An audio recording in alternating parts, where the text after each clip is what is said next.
If your patio door needs two hands, you need a new one. Today, we're looking at the Andersen 100 Series Patio Door. We're going to go over pros, cons, and I'm going to tell you whether you should buy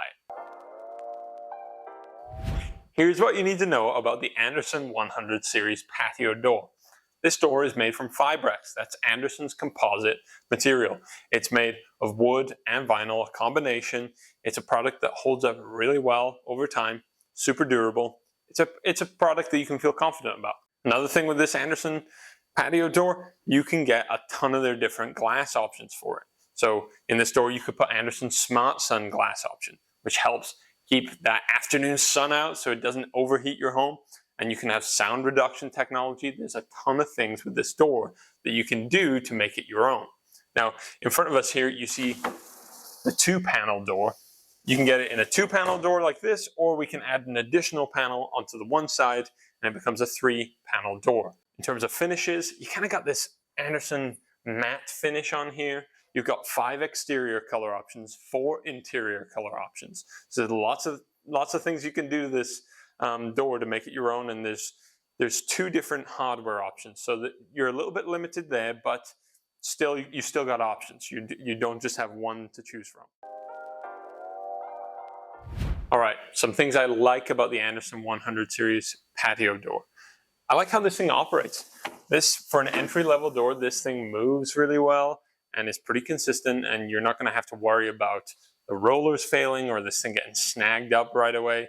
It's a budget door, but it's not bottom of the barrel where you're worried after a month that you're going to start having issues with it. So I like that about it. One thing I like here, if you can take a look, the seams on this Fibrex material where they joined in the corners of the door are way nicer than your standard vinyl door. I've got a sample here for you. You can see where the kind of corners are, they're just not great. And on the Fibrex product, you don't really have those issues. The corners are way more seamless and you have way less to worry about in terms of the finish.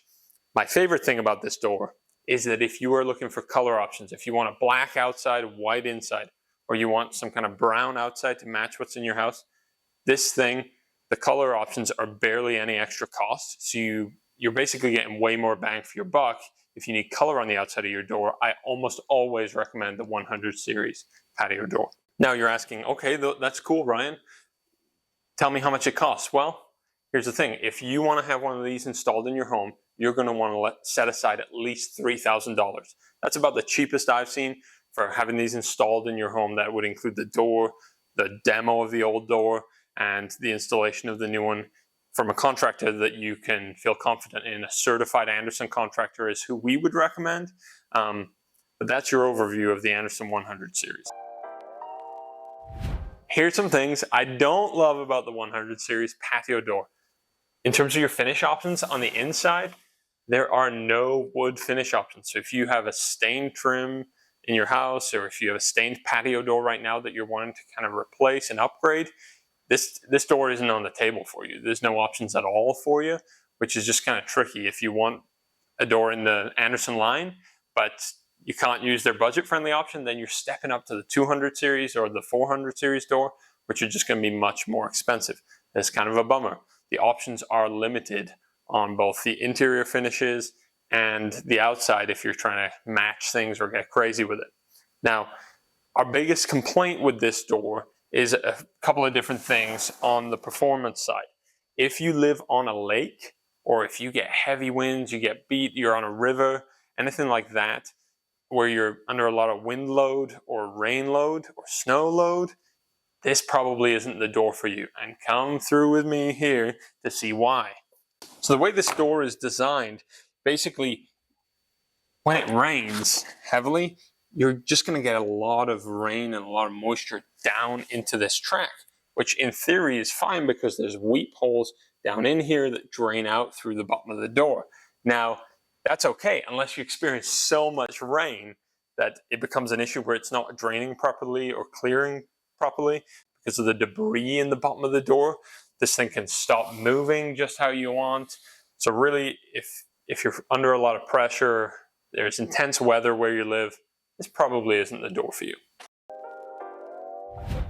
So here's the question. Should you buy this door? Well, the Andersen 100 Series Patio Door, yeah, I'd put this in my home. This is a good door, operates well, budget friendly. There's a number of options with it. I just wouldn't put it in places where you're getting a ton of rain, nothing like that. But in terms of a step up from vinyl, but you're not really stepping all the way up to fancy wood doors with tons of different finishes, this is a great sweet spot for most people. And I think it's a good option for you if you're putting it in your home. I'd put it in my home.